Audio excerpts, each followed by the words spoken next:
ప్రకాశం జిల్లా Ongole YCP MP seat issue కొన్ని రోజులుగా హాట్ టాపిక్ గా మారింది.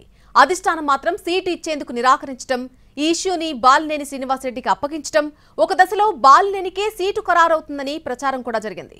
అయితే వైసీపీ అధిష్టానం ట్విస్ట్ ఇచ్చి చంద్రగిరి ఎమ్మెల్యే చెవిరెడ్డి భాస్కర్ రెడ్డికి ప్రకాశం జిల్లాతో పాటు కావలి, కందుకూరు నియోజకవర్గాల వైసీపీ రీజనల్ కోఆర్డినేటర్ బాధ్యతలు అప్పగించింది. మరొక వారం రోజుల్లో చెవిరెడ్డి కుదురుకుంటారని, ఎంపీ సీట్లు కూడా ఖరారు చేస్తారనే ప్రచారం జరుగుతోంది. 4 సార్లు ఒంగోలు నుంచి ఎంపీగా గెలిచిన మాగుంట గతంలో 2 సార్లు ఓడిపోయారు. వచ్చే ఎన్నికల్లో తన కుమారుడు రాఘవరెడ్డిని ఒంగోలు ఎంపీగా పోటీ చేయించాలని ఆశపడ్డ ఢిల్లీ లిక్కర్ స్కామ్ వ్యవహారం మెడకు చుట్టుకుంది. రాఘవరెడ్డిని అరెస్టు చేయడం, కుమారుడితో పాటు ఎంపీ మాగుంట కూడా అప్రూవర్గా మారిపోవడం జరిగింది. దీంతో అధిష్టానం టికెట్ విషయంలో పునరాలోచనలో పడింది. బాలినేని 1కి 10 సార్లు మాగుంట సీటు కోసం అధిష్టానం దగ్గర తిష్ట వేసినా లాభం లేకుండా పోయింది. అయితే టికెట్ లేదని స్పష్టం చేయడంతో ఆయన కూడా చేసేదేమీ లేక సైలెంట్ అయిపోయారు.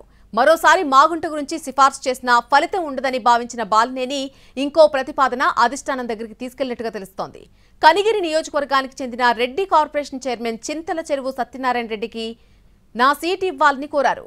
అయితే జిల్లాలోని పశ్చిమ ప్రాంతానికి చెందిన ఆయనకి టికెట్ ఇస్తే స్థానిక అంశం కలిసి వస్తుందని అధిష్టానానికి తెలిపారు. పశ్చిమ నియోజకవర్గాలు కనిగిరి, మార్కాపురం, గిద్దలూరు, ఎర్రగొండపాలెం వైసీపీకి కంచుకోటలా ఉన్నాయి. దీంతో ఆ ప్రాంతానికి చెందిన నేతకు టికెట్ కేటాయించడం వల్ల పార్టీ అభ్యర్థులకు మరింత బలం చేకూర్చినట్టుగా అవుతుందని భావిస్తున్నారు.